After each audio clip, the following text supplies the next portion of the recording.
From one bullshit artist to another, we present the world's greasiest podcast, The Pod People. I'm Big Tease, your hootie tootie disco cutie. I'm Ben Sheets, and knife fried drinking. Hi, I'm Cleveland Mosier, and I'm due for a hot bath at the car wash. Man, I feel like I need to Take a bath? No, like go through the car wash. Like I feel like yeah. I've become residually greasy from this film that we've just watched. Tonight was Ben's choice, and Ben made us watch a movie called The Greasy Strangler that came out in 2016, directed by Jim Hosking and starring Michael St. Michaels, Sky Elabar, and Elizabeth Durazo. And it is a movie about a greasy strangler. Yeah, it is. This is one of the few movies where I feel like you get other senses with the experience. It's a movie I feel like you can smell and taste a lot of times. Yeah, this is like, in the worst way, ASMR the movie. Like, I'm not one for ASMR to begin with, but, like, there were so many times during this movie where I got, like, physically uncomfortable from, like, the sounds that I was hearing. Yeah, like the cringy, really gross, like bad ASMR kind of stuff. Yeah. I can dig that. Yeah, I feel slippery. We went by Arby's, Eat Fresh, before we watched this movie, and not a sponsor. And we all had our greasy feasts in front of us, and one by one, we all put our food down. I think I said, like, it's not necessarily a bad thing, but I'm just not hungry anymore. Like, I hadn't eaten all day, and I just had to stop. I couldn't eat and watch this movie at the same time. Yeah, I lost my appetite pretty quickly, too, and, like, that's something to the film's credit, I'll man. say it's by design, and they did everything they were setting out to do. If you don't mind, Ben, I'm sure you have a lot of things you want to talk about because you've seen the film, but just first impressions, because like we just watched it. Of course. I gotta say, it's not poorly made. I'm gonna give the movie a lot of credit. It's well shot. Everything I think done in this film is with very meticulous intent, and I credit to that. Honestly, is it a film for me? Fuck no. Get it out. Get it out of here. I never want to watch this movie ever again. It's so funny. I introduced this movie earlier today. I was saying, you both are either going to love this movie or absolutely despise it. Oh, you knew. You knew, you rat bastard. I kind of love it, though. I mean, it's great. It's. I say that with love, Imagine but if John Waters made Pink Flamingos like a straight horror movie. I've got a crossover comparison. I also do. It's you first. It's Trauma shot by Wes Anderson. Oh, see, I was gonna say it's if Tim Robbins made Napoleon Dynamite. Oh, word. I like that too. Yeah, I got really strong, weirdly enough, Wes Anderson vibes out of this movie. Like the color palette, like the light pinks and the pastels, the perfectly framed everything, you know? It has a very strong sense of production design. Yeah. Yeah, And the cameras are really And art direction. pretty too. Like it's a crisp film. It looks great. I mean, in many ways, I think that makes it worse. Yes. It's both it's taking the sacred and making it profane. It's wretched. I think your instinct is right on, Cleveland. I'm hoping by the end of this episode, I know how I feel about this movie, because I spent a lot of the movie being in equal measure impressed and completely revolted. But whereas in other movies, I would be okay, like, accepting my distaste and hatred.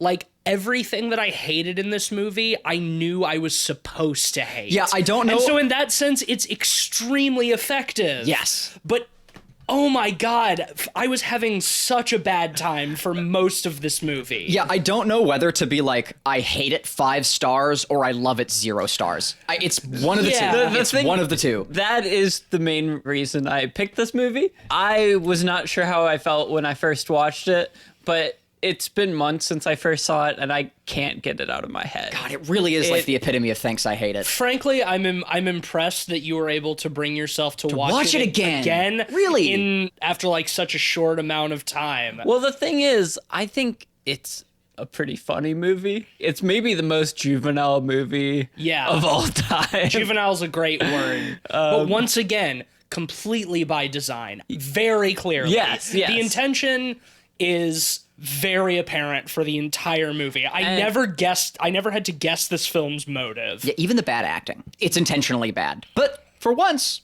that's why it was welcome. It regularly got laughs out of me, like the intentionally bad acting. Normally, that's really grating for me. Like, either let it be actually bad or good.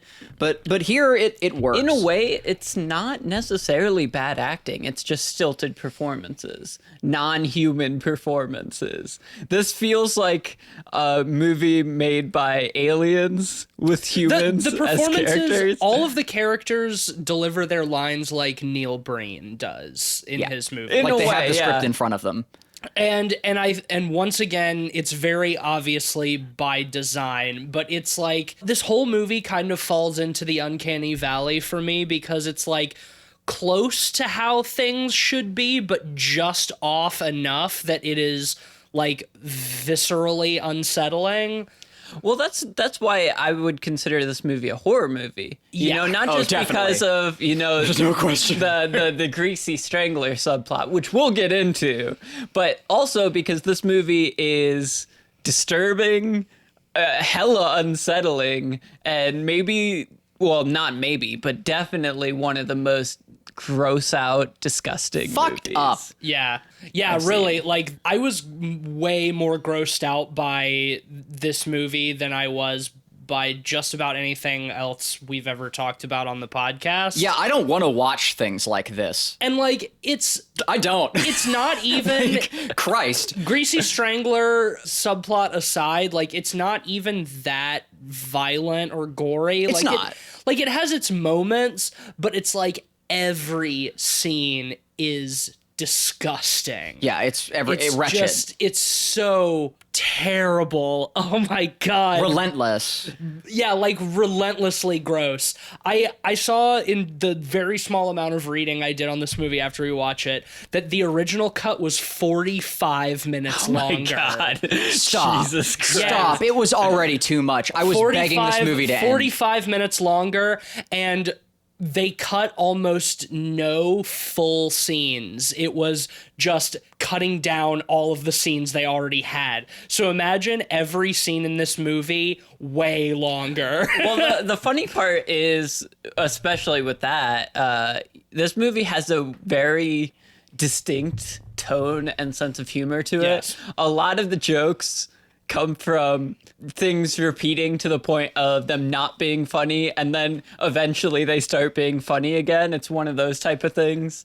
I think of the Indian dude saying potato Oh my over God, and over yes. again, for example. It does come back around. It is It funny does, it again. does. Like, and same with like the Hootie Tootie Disco Fruity and like all that stuff or whatever. Or the horseshit artist. Yeah. When he's sniffing See, for a it's- solid few minutes. Oh yeah, that was well performed. It's Like that was almost- a good bit. It's almost like this movie falls under that same category for me of like the repetition being funny and then really not funny and then funny again. Just like in those scenes that y'all have described, the Indian guy saying potato over again, I thought was very funny. Then the horseshit bullshit artist scene, I found exhausting. Oh yeah, That no, was- I'm tired. That was one of the scenes that was originally much longer that they cut down, like Oh that my scene God. specifically, and I found it so fucking grating. I was begging for that scene to Yeah. end, but then the Hootie Tootie Disco Cutie thing brought me back around. Like- so it's like I'm so confused by how I feel about this movie. It's like laughing at gunpoint, man. Yeah, Like, I was almost. laughing you're because I needed to. Like you're I- so nervous that like you have to laugh as some kind of coping mechanism. Well, Yeah, the horseshit I'm artist tired. thing, I felt a very similar way on the first viewing.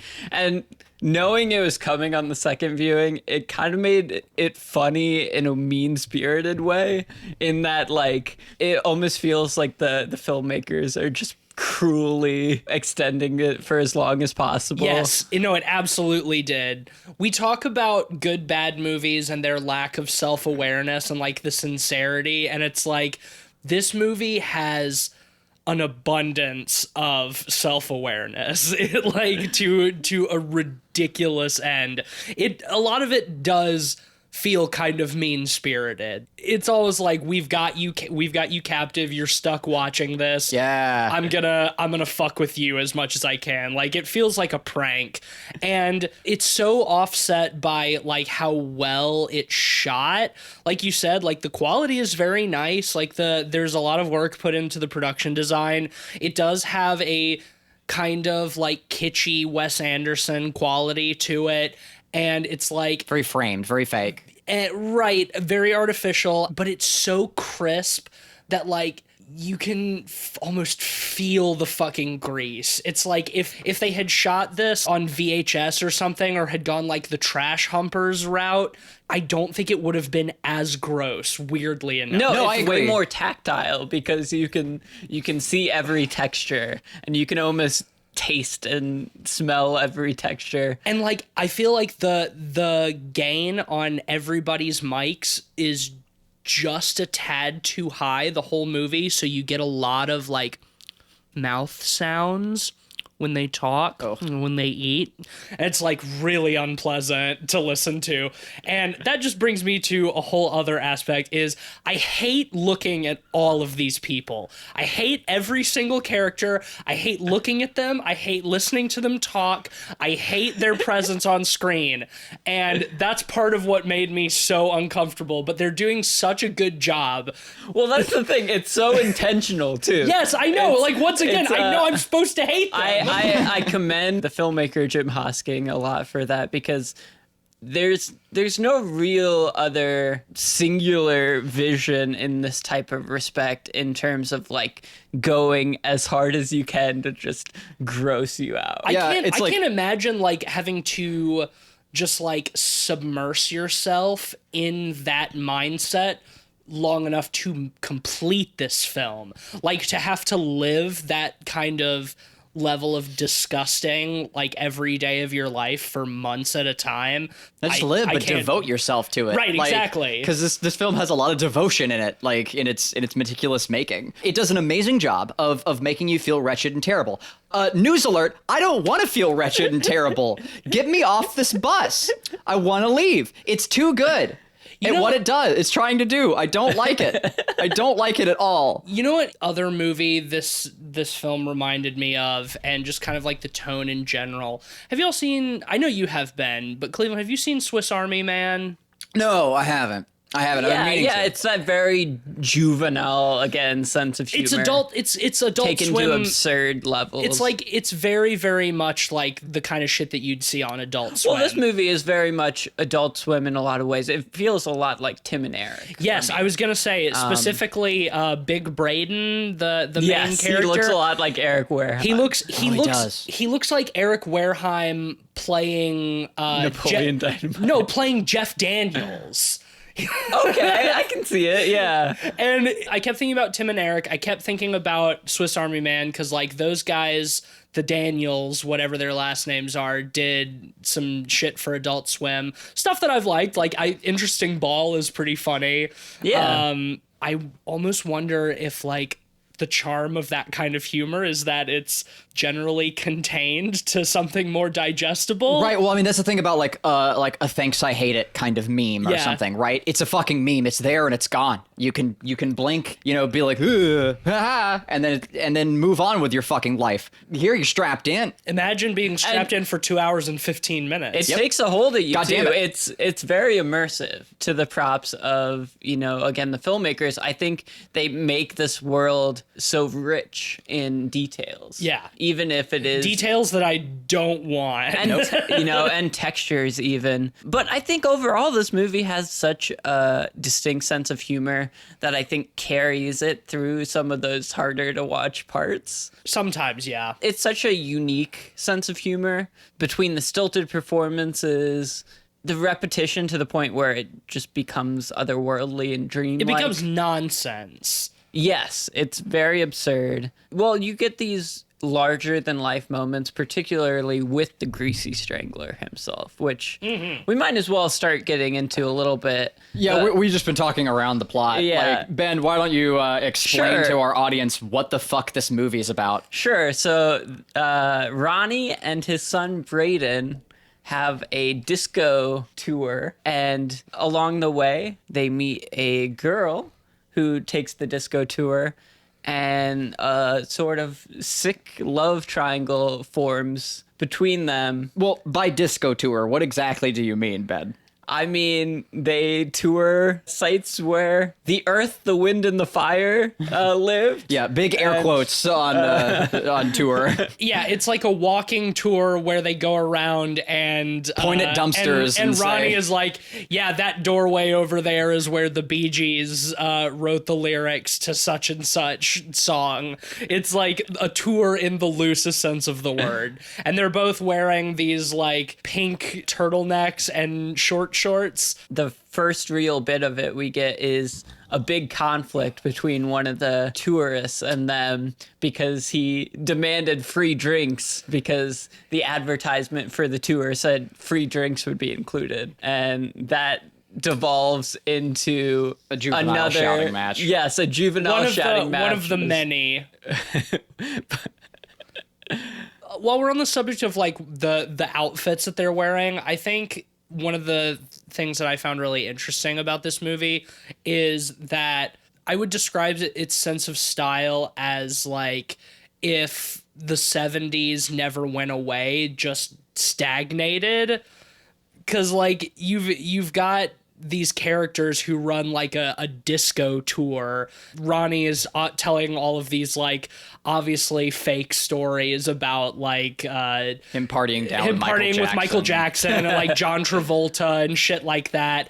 And just like everybody's outfits are so 70s, but just like nasty. Whenever he goes out, Ronnie wears this like one piece like disco jumpsuit, but the whole crotch area is mesh, so you can just see his gigantic pointy penis that we yeah. see so many fucking times in the movie. I mean, really, like, it should be credited, like, as the leading role. Yeah, I mean, it should. It Most of the dominates film. so much of the film. Like, okay, at a guess, like, how much screen time do you think his prosthetic dick has? Probably 45 45 Yeah. minutes, Yeah, I'd say. fully half the film. Easily. Yeah. Easily. Yeah. Well, that comes down to the juvenile humor too, Right. because the big crux of that is Braden, his son, has a micro penis, but he has like a stupidly, absurdly large penis. But mangled looking. yes, Yeah, both their dicks are like pointy. Like Ronnie even says at one point, like it's like a giant mouse head. Just like What I'll say is it's a pretty funny gag. it is. It's a and pretty then funny gag. And then it's not. And then it is again. again. And it is And- again. Like, it does come around. Like, here's the thing that had me laugh every time. The fucking car wash, The man. car wash makes me laugh Car wash, every single like, time. just that quick cut to, like, him, like, just going, like, standing in, like, just a single, like, naked old man standing inside of a full car wash, running at full speed, like, getting, like, sprayed with water is hilarious. It's really every funny. time. Like, that's, like, something you'd see, like, I mean, minus, like, the R-rated quality of it, like, in, like, an old Monty Python movie or something. Like, Well, it's very surreal. For context, he's going to the car wash because, of course, Ronnie is the Greasy Strangler, Of course. and he's literally just like dousing himself head to toe in grease when he goes out to murder. So he has to clean himself off by going naked through the car wash, which I agree with you. It made me laugh every single single time. Eventually, I knew it was coming too, and still, Even then, it's funny. it always a good made me bit. laugh. The cartoon violence. It's Yeah, pretty let's fun. talk about that. The first scene, we get the Greasy Strangler, really, with the three guys at the vending machine. When The tourists Greasy- who wanted the free drinks. Yeah, the Greasy Strangler appears, and yeah, it doesn't go well for the tourists, let's say. No, well, I mean, he punches one of them in the face, and much like a cartoon, like his face kind of like caves in, and that's sort of like like you said, a theme of the violence in the movie is a lot of people like eyeballs popping out of their heads from being strangled so hard. I thought that was all pretty funny. Oh yeah. Yeah, it's very over the top, Looney Tunes-esque. Yes, exactly. Well, and it's so rare when we get it in the movie that it feels like punctuations of these extreme violent moments. Yeah. Which I think make them work even more. The only one, and I know it was supposed to be the grossest, but the one that I really didn't like is after he kills Oinker and takes off his fake pig nose, and he fuck, just has don't. like Oh. the hole in there, and he just dips his finger into his nose hole, and like, yeah, that one was really terrible to watch. I got my head in my hands. Did not enjoy that one. The eyeballs popping out of the head, and then him like battering them and eating them. Pretty good bit. The nose hole thing, no thank you.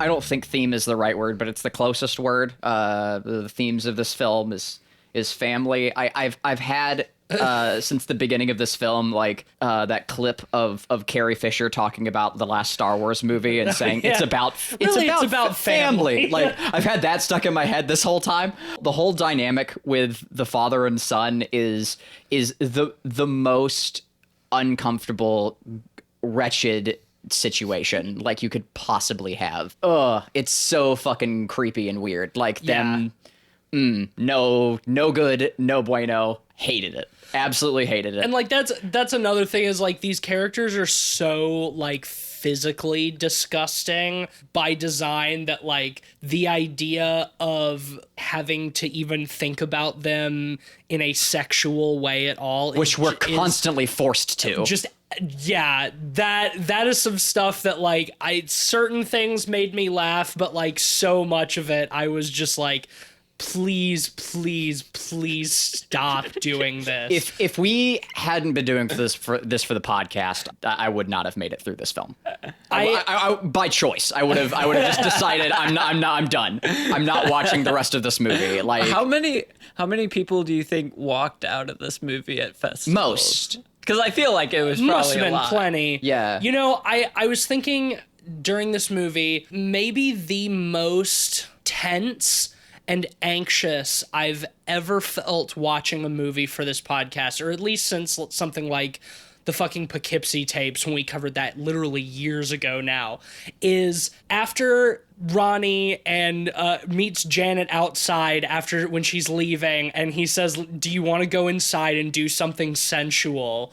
And then it just cuts to a shot of the ceiling that is agonizingly slowly panning down, and the noises that you're hearing are just absolutely revolting, and just like my heart rate just started going through the roof faster and faster the lower the camera panned, and it's like the most anxious I've been watching a movie that I can remember.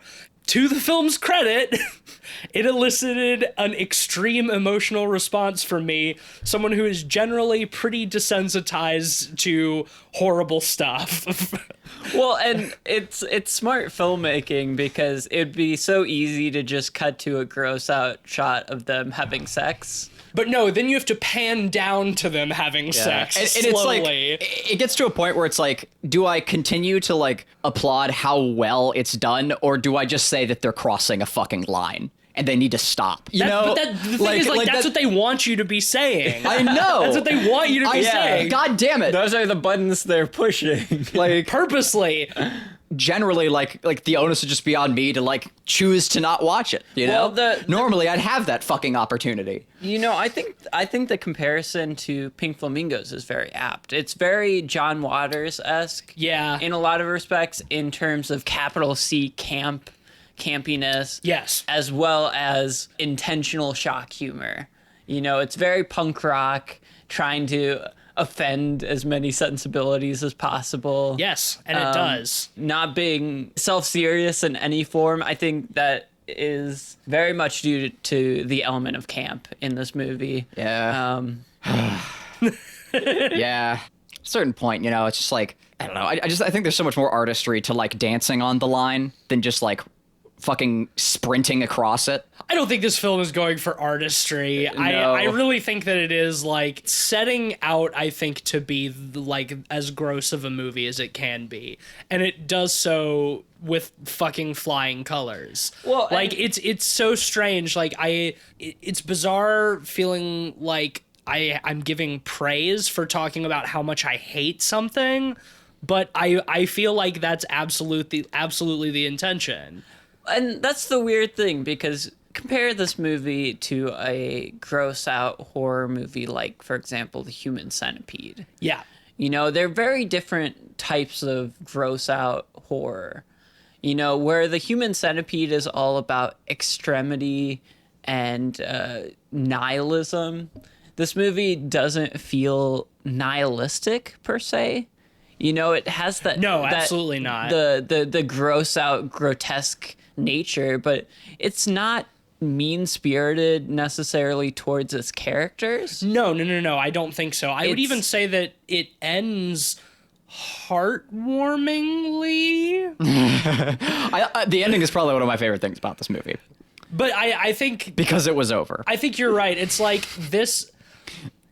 It's weird. It's like you talk about The Human Centipede and we put that on like one end of the spectrum and put this at the opposite end of the spectrum, and I feel like your average like 70s exploitation film would fall like right in the middle of those two. Yes. Yeah. It's really weird. It's like taking the same kinds of ideas and pushing them either towards good-natured ribbing or just like bleak nihilism. And I like and dislike things about this and The Human Centipede.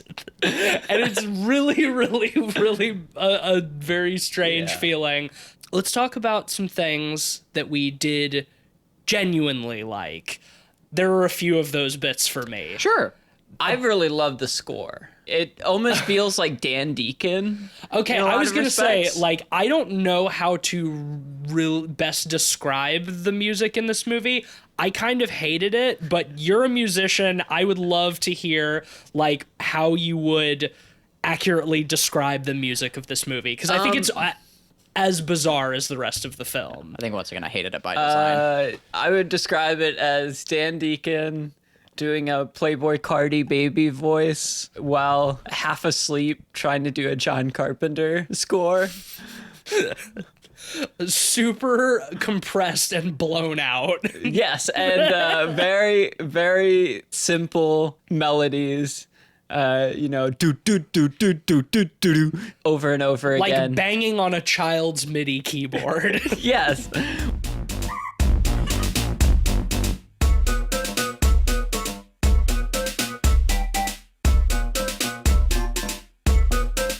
Well, you know, it's very, like, made in a lethargic, half-sleeping state. And the reason I love it is because I feel like it matches the tone of this movie really well. Matches the tone, it certainly does. And similarly to a lot of other things in this movie, the music drove me crazy. But, you know, I know that's what it was trying to do. God damn it. I got by this movie. Here's a question for you, because I feel like we keep comparing this movie because I feel like that's all you can do in a lot of respects. But I know you've seen it, and this is a movie I kind of love, but I know you hate. And that's Freddy Got Fingered. I knew you were going to say that. And in a lot of respects, tonally, they feel somewhat similar in terms of the pure juvenile humor and the attitude towards the audience that they have. Yeah, I think it's a fair comparison. I feel like I'm due for a rewatch of Freddy Got Fingered because I feel like it's the kind of movie that I need to watch every few years to see how it strikes me. Because I think as much as I despise that movie, I do think that there's a lot of brilliance to it. And I think what makes this movie more palatable for me than Freddy Got Fingered, and this is going to sound very bizarre, but this movie seems less stupid than Freddy Got Fingered. You know what I mean? There's more craftsmanship to this. There's one. Way more craftsmanship with the cinematography and the production design. Like, it seems like there's a filmmaker at the helm of it, not just a chicken with its head cut off at the helm. Where Tom Green was purposely trying to like make the worst thing he could to say fuck you to like the viewers and the studios. The studio, yeah, it's like multi-million-dollar prank. Right, exactly. This, I feel like, while it was designed to push my buttons, the design and construction of the machine that pushed my buttons so well is extremely intricate and efficient. Yeah. But here's the thing. It's a weird fucking it's a fucking pervert's machine, and I don't want it in my house. It's a pervert's machine. It's a weird like bondage fucking machine, and I'm over it. I'm fucking over it. It's like in the later seasons of It's Always Sunny when Mac has the exercise bike that the seat has been taken out and just a big rubber fist has been replaced, and it just fists you in the butt while you... Yeah. It's like, yeah. That is the spirit of this film. It's a pervert's machine, except it is. But it's so well crafted. I don't care. I don't want to ride it. I don't want to ride this bicycle. The pervert who built this machine took a long time and took a lot of care. One thing I do want to talk about, probably my favorite scene, got probably the most laughs out of me, is the hot dog vendor. I was about to say, yes. I love the hot dog vendor. Yeah, best character. Definitely best character of the film. First thing to note is that his hot dog cart is just called Doggy Style. I missed that.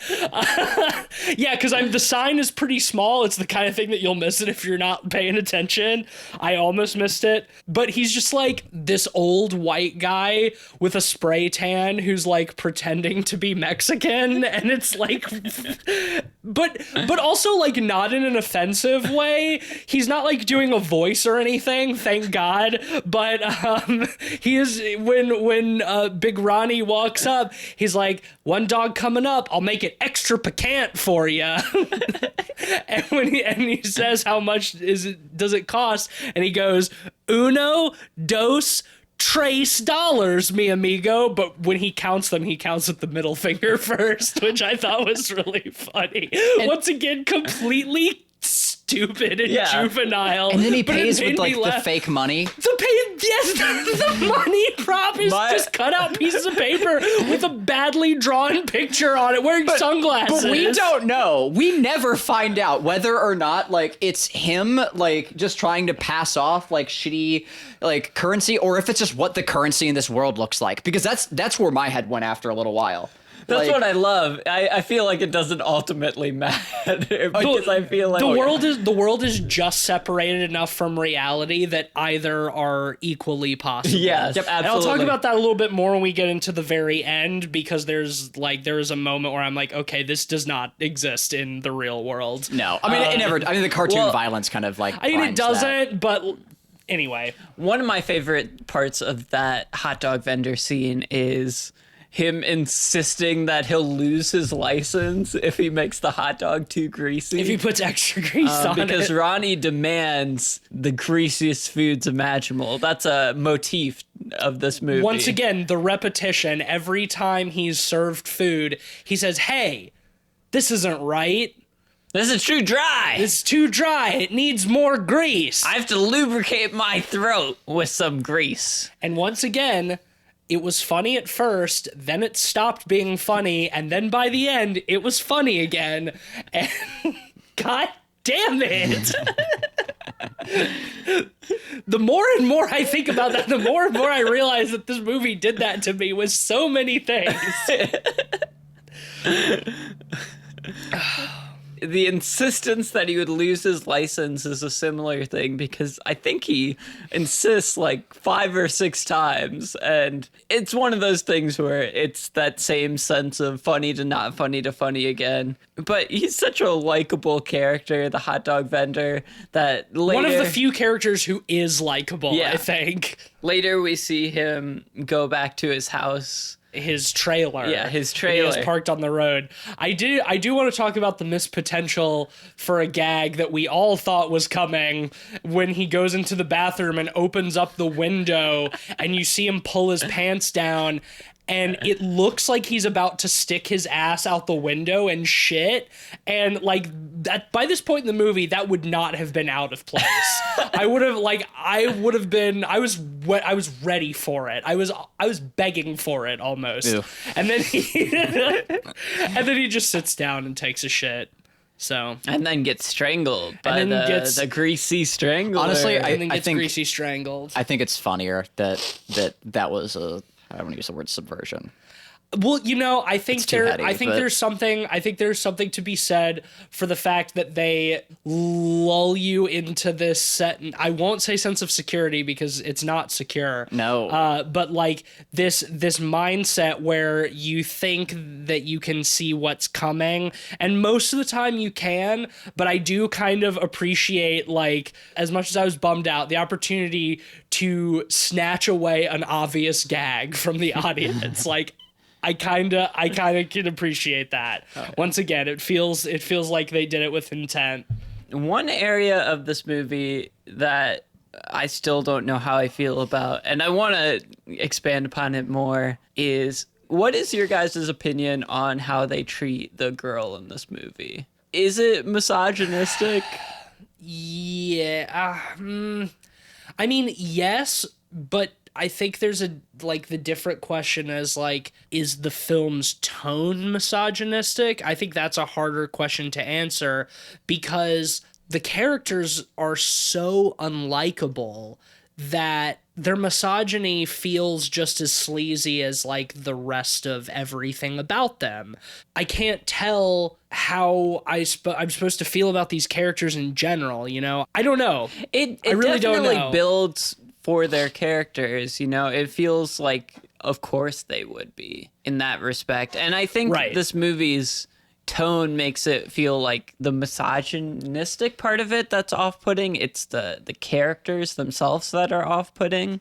It almost feels like, imagine the house from Texas Chainsaw Massacre. Okay. Like if someone went there and had Stockholm syndrome by the end of it and just had a polyamorous relationship with the whole family. Yeah, you know, it's hard to say because like I don't ever feel like Janet, is Janet her name? I think so. Yes. I don't yes, ever Janet. feel like she's being taken advantage of. Like I did during the bathroom scene. oh yeah, okay, no, She was in a position where she couldn't escape, and that like, scene very specifically was I didn't like that scene. No, it makes you feel like you're being fucking. I didn't like that scene in a different way from not liking other stuff. Yeah, in no, the movie. that scene in particular, like fuck that scene in a half, and is probably one of the key reasons why like I'm mad that I watched this movie. Again, like as much as respect as I have for it and whatnot, like I'm really over feeling like that. Like watching a film, like I'm over it. Yeah, no, like that character like couldn't leave, couldn't do whatever. It's fucking gross. And yeah, that's what you're supposed to feel. But fuck you, I don't care. I feel that way. That's the scene where I'll agree with you. Yeah, like that's a line. I could have generally done without that scene in this movie overall. Yeah, man. I think that's the only legitimate line that they cross. That's not just like making fun of the audience. And like I don't even see that like generally from like a veil of dislike from like a misogyny perspective. I think that no, I mean like the father and son are both wrapped up in their own patriarchal bullshit or whatever, but like that once again, that's the characters. I don't think that's the filmmakers. But when it does come to like the molestation vibe, the incredibly skeezy, like super uncomfortable, like sexuality of that scene, fuck it and a half, man. I would generally agree. Yeah, it's not cool, man. Well, that's one of the reasons I feel like that scene doesn't really work in the same respect is because a lot of times Janet's character it feels like it's very consensual what she's involved in for the most part.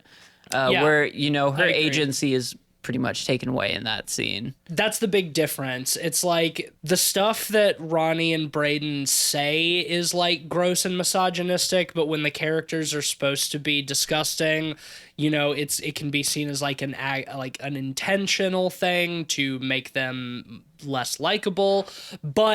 And most of the time, like, she has agency in the whole love triangle thing. It's in that scene where she no longer has agency that it feels like a bridge too far, even for this movie. I think in one respect, it makes Ronnie feel particularly despicable. Yeah. Especially in comparison to Braden. And I think they expand upon that dichotomy in the movie after that happens. It still is a skeezy, upsetting scene, but I don't think it's completely useless in the movie to manipulate you into how you're supposed to feel for Ronnie and Braden. I think you're right, but I think that the tone of that scene is still supposed to be played for laughs, like a lot of the other stuff in the movie is, and that's where I think that it's inappropriate, because it's taking something that's not funny and turning it and trying to make you laugh at it. And I think that there are, like, if you're trying to make a character seem despicable, then you can do something like that. I mean, even then, like, generally, like, in fiction, I think it's pretty tried and it's pretty done to, like, make the bad guy feel rapey. But here, like, them being misogynistic, like, I didn't feel that way about it. Like, right. For well, the it's most like, part, except this one scene. compare it to, like, the big inciting incident in The Nightingale, which we talked about at the end of last year, you know, where this British captain and these soldiers, like, break into the house and, like, rape her and kill her husband and baby, and it's, like, really horrible and bad to watch, but it feels like it has a utility, purpose, like it's by design. because it puts you in that character's shoes and gives you the same hatred and rage of those characters that, like, she's pursuing. It holds, like, narrative impact. It doesn't feel like the filmmakers are telling you to laugh at it. It's not extortion. It's not exploitative. It's not exploitative. Thank you. And here's what I'll say, right? Like, when it comes to the line crossing shit, because we keep bringing it up, guilty as charged, but the movie's called The Greasy Strangler. You get what you fucking paid for, you know? Like, Yes. yes, like, that's fine. That scene isn't what you paid for. It's a very different kind of skis, and again, like, I agree with, I think you framed it well. Like, it has an opposing tone to the rest of the film. It doesn't really belong in the movie in that way. I think there are plenty Like, of other scenes where Ronnie makes him is very clearly, like, a despicable, shitty person. I don't think you'd lose anything by losing that scene. How did you guys view Janet winking during the scene? Stockholm syndrome. I think like that's not common when you're being molested. You know, like, you're in a position where you can't escape. You know, like, you start to play along for your own fucking safety. We don't know. It could just be willing or whatever, but we're already put in that fucking position. Fucking yikes. Fucking trigger warnings and shit. Whatever. I mean, whatever you fucking. It's one of whatever those. you need. It's one of those things where it's obvious that is supposed to be the filmmaker telling us, like, oh, haha, isn't it so funny? Like, it's fucked up, but she's into it. And it's like, well, no. It's like, okay, I see what you're trying to do, but can you not anyway? Like, could you just not?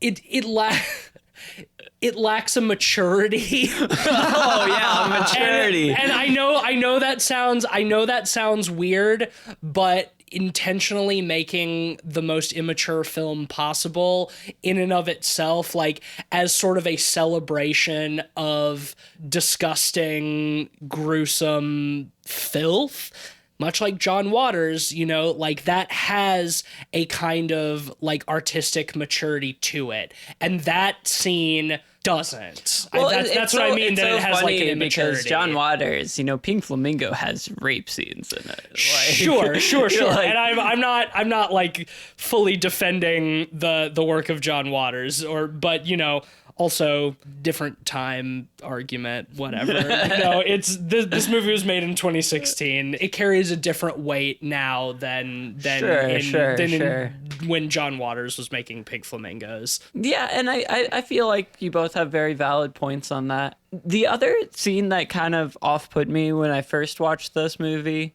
even this time a little bit, is how kind of the third act wraps up. Brayden is hot on the heels of the Greasy Strangler, discovering it's his dad. Right. And, he even calls the local policeman, The detective, Jody. Jody, who is obviously just Ronnie in a bad outfit with really gross fingernails. I did think that was pretty funny. That was great. That whole gag was great. He shows up in like this like 70s detective kind of look with like a leather jacket and scarves, and he just has these like super long 6-inch like yellow manicured nails. And the other touch that I thought was really great is he's obviously wearing fake teeth that have braces on them, but multiple times in the scenes in the close-up you can see them moving a little bit, like they're obviously not held in very well. I thought that was fantastic. No, it's like a Count Olaf in disguise. Yeah, like from Series of Unfortunate Events, like in a very different context, which was pretty fucking funny. Yeah, it's one of the funnier gags for me. It's pretty good. And the scene where he's talking in the mirror to himself is pretty funny too, when he's like, time to leave, Jody. And but just his reflection takes off his glasses, but he doesn't. Yeah.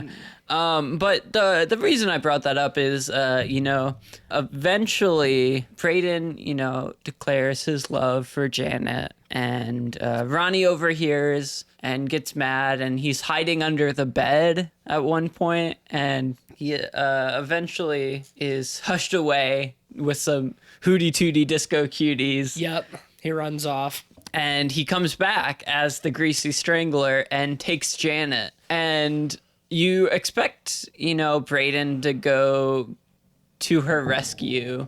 He finds the tub of grease and says, I can be a Greasy Strangler too, and douses himself in it. So of course you assume that he's going to go battle his father, one Greasy Strangler versus another, to save Janet, but then he goes to the movie theater, which I should mention they call the whore house. Yes, the horror house, but the way they keep saying it sounds like whorehouse. And finds his dad strangling Janet there, and then he just starts strangling her too, and then her eyeballs pop out like a cartoon. And they eat him. Just like they've done just like Ronnie has done several other times in the movie.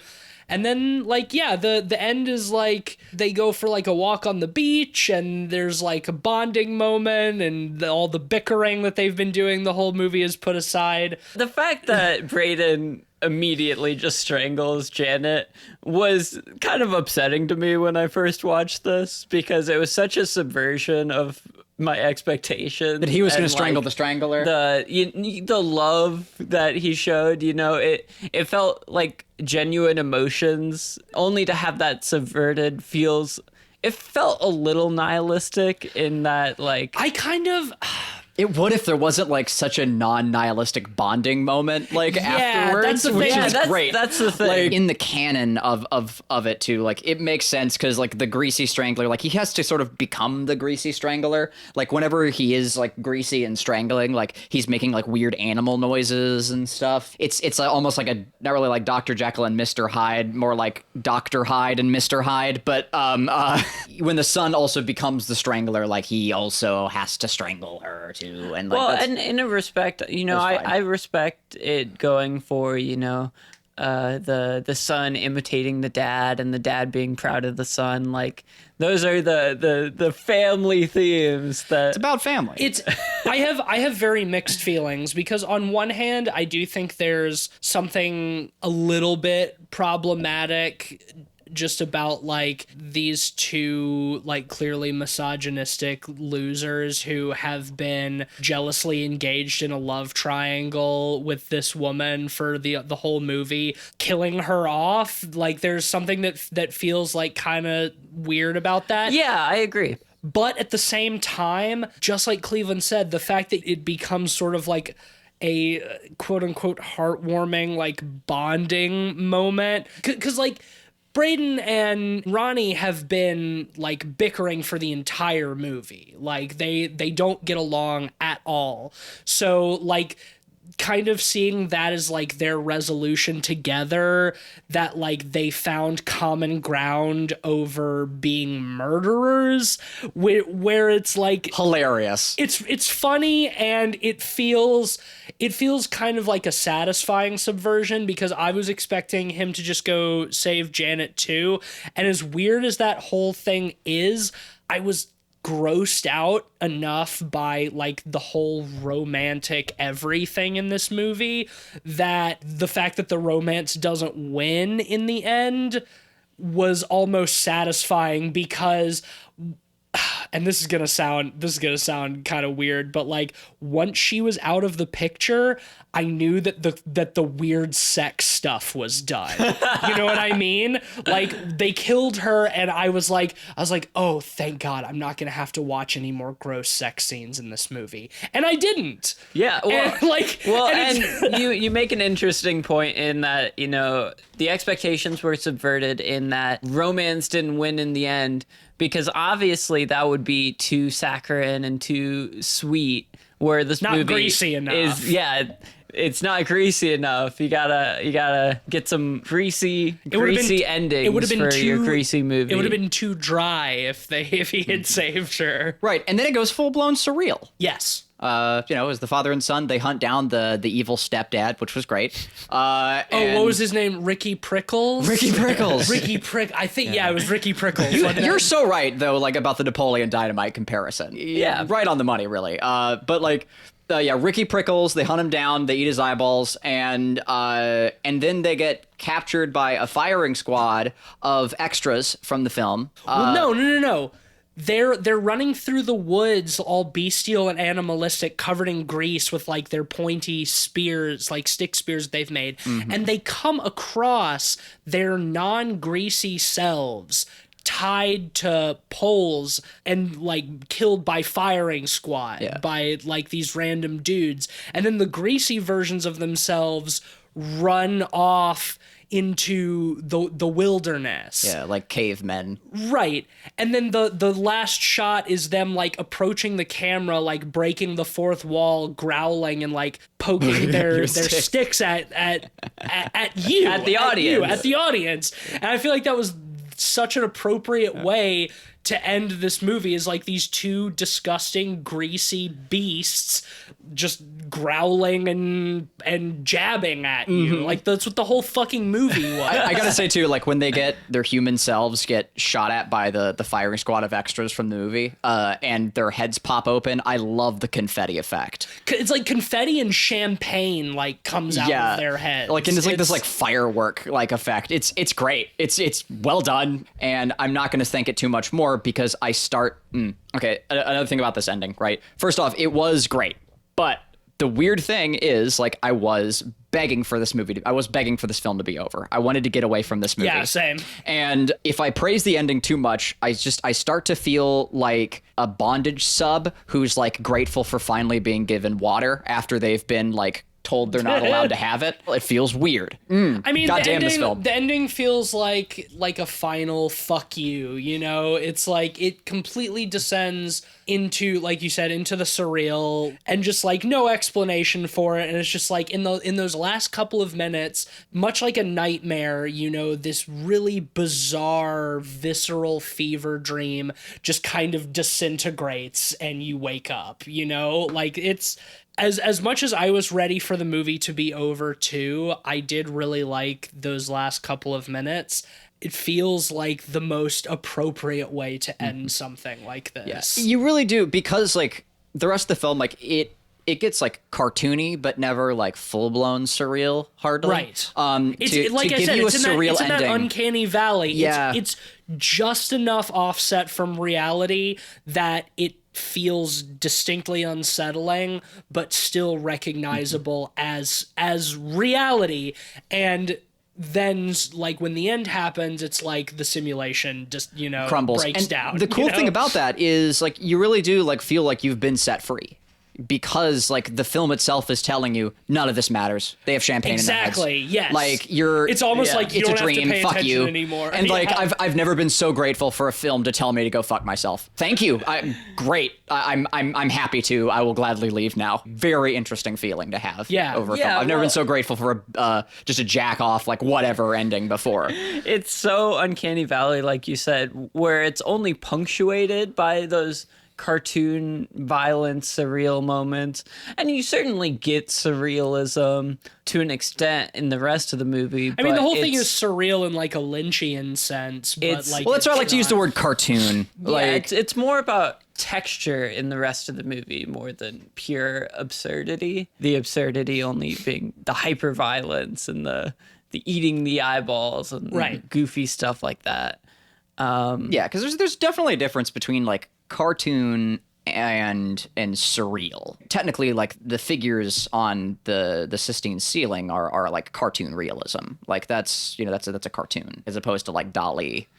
Yeah, like, sure. Like reality breaking down. That's quite different. Well, seeing Acme-esque Looney Tunes style. Yeah, choking know. somebody until their eyes pop out. Yeah, is, that's It's not the same as like champagne busting out of their head. seeing hints it at with it. humans though is equally surreal in my perspective. It's just a different type of surreal. I think we're getting a little bit Semantic. Yeah, I at agree. this point, but like I think surreality is like best described as like dreamlike, either a good dream or a bad dream. It's like you don't pay attention to the logic in dreams, you just accept, and it's things that are based on reality but not. And I think that this movie does feel very much like a dream. In many ways, a very, very Nightmare. bad dream. It's a nightmare. It's more so than a nightmare. It really is like the definition of a fever dream, like the kind of Yeah. anxiety-inducing, repetitive nightmare that you have when you're really sick. Yeah, and know? much like a dream, it bounces between things feeling like they're extended forever and moments that are like flash of the eye go by so fast. Yeah. And it's so one of a kind. I don't think I've seen a movie that handles its tone quite like this one. Even Lynchian movies, I feel like, are a little, I hate to say it, but more grounded Yes. in a respect. For sure. I agree. I agree. Goddamn, you just resorted Lynch and grounded in the same sentence. Yeah. What the fuck? We'll have to cover Eraserhead on this podcast Yeah. at some point, because I have never seen it. If I was particularly mean, I'd want us to cover like Inland Empire on the podcast. I would watch it again, but I wouldn't know how to talk about it. No, I don't it's a think- movie I think we could is talk too about much to talk about. I think we could talk about Eraserhead or, like Blue Velvet or something like that. Yeah. But I think Inland Empire is a little bit, that's too heady for this podcast, I think. I think so. Well, Ben, you were kind of summarizing your thoughts on this movie. Why don't you slap a rating on that? Sure. I think it's about time. One thing I really respect out of movies is how movies can make you feel certain emotions, and I don't think there's any movie that makes me feel more grossed out than this movie. Yeah. I think this movie is beautifully grotesque, pretty funny in all of its absurdity, and such a singular, unique vision that while it's oftentimes frustrating and disgusting, it's very intentionally so. I don't love this movie, but I can't forget it. And it will be stuck in my head probably forever. Hootie tootie disco cutie, hootie tootie disco cutie.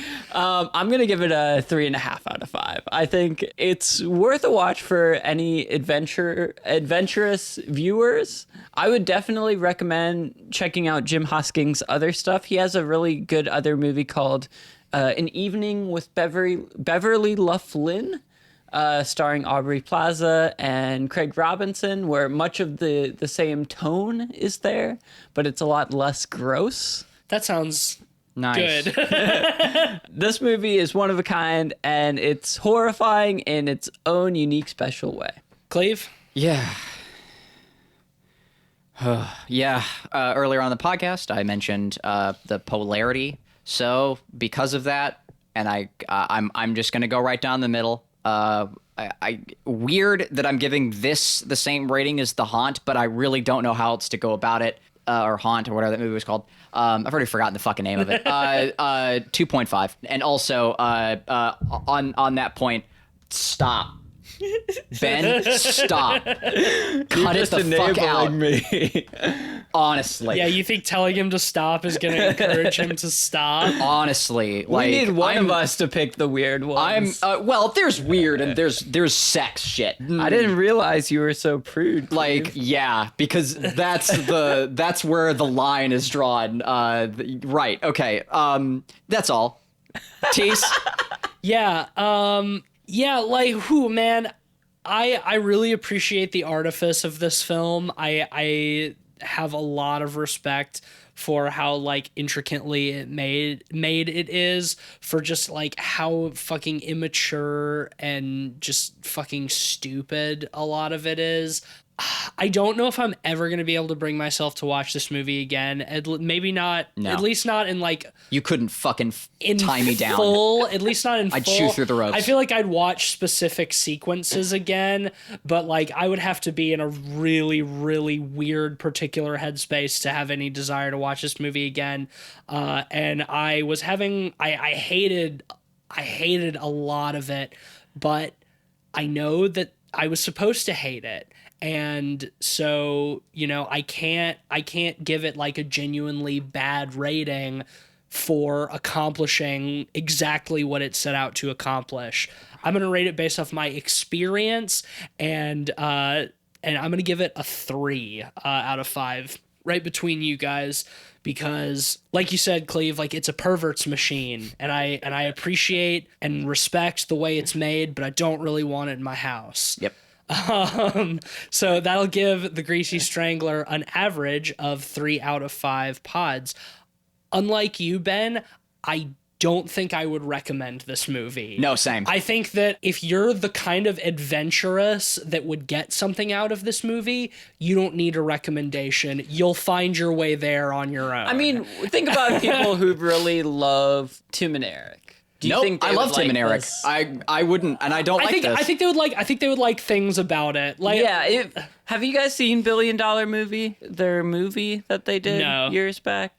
It's very similar in how grotesque it gets at times. Like, I'm thinking of the bathtub of shrimp and John C. Reilly just being absolutely disgusting in it. But is it gross sex stuff? Because, like, that's what's really difficult about this movie is the gross sex stuff. Yep. Like, One- if I recommended this movie to my friends, like, I would be worried about, like, how they felt about me recommending this to them. Which is why I say, like, I don't hate this movie, but, like, I wouldn't recommend it to anybody. I think if you're the type of adventurous that you would get something out of this movie, I feel like you'll find it on your own. Yeah. You'll get there on your own. And if you get there on your own and you discover this movie, then you'll probably get something out of it.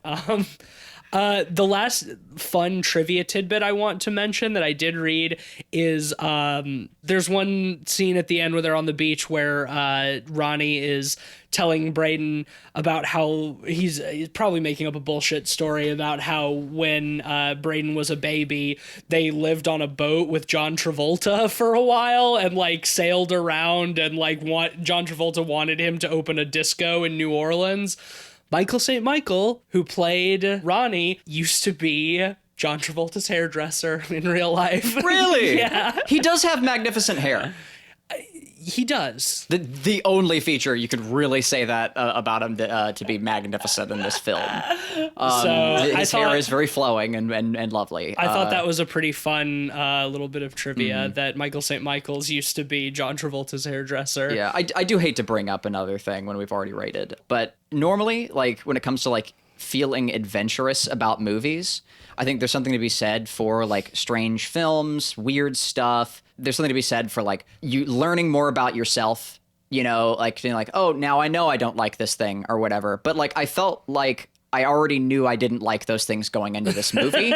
So I didn't really learn anything about myself in that respect either. Like I don't feel like I don't know what I obtained, from this film in that sense. I don't think like, I learned anything about myself either, but I do feel like I got a greater appreciation for what it's like to try to make disgusting people an art, like making the art of making something gross. I think I think I gained I gained something in that respect. You know who I will recommend this movie to? If you like John Waters movies, which is it's like a circle. It's not a Venn diagram. It's just a circle. John Waters fans and perverts.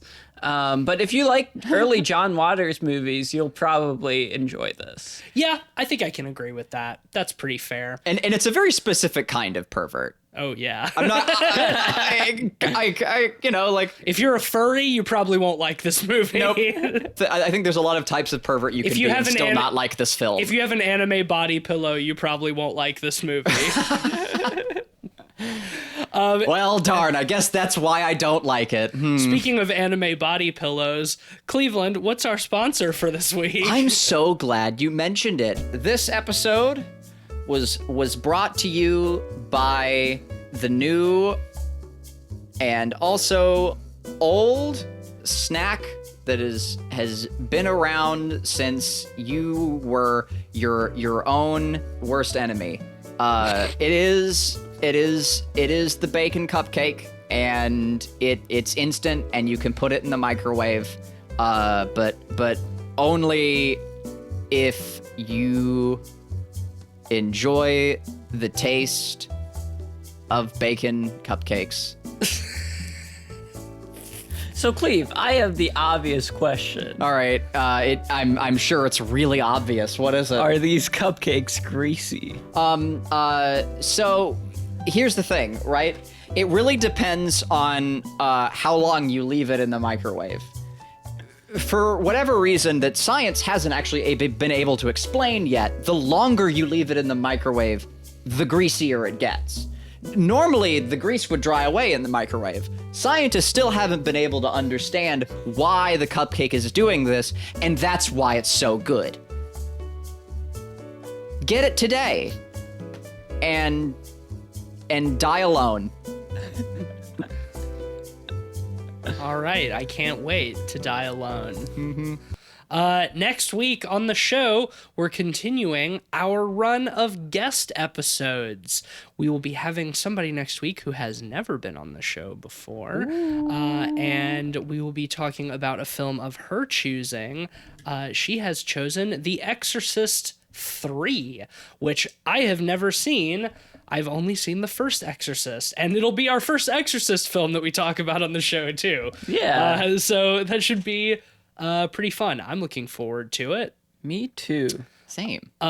If you like this show, and I don't know why you wouldn't when we bring you such fine episodes about such fine movies like The Greasy Strangler, why don't you slip and slide on over to Apple Podcasts and with your greasy fingers, hit the 5 stars and slippery type us a nice little review. That would really mean a lot to us.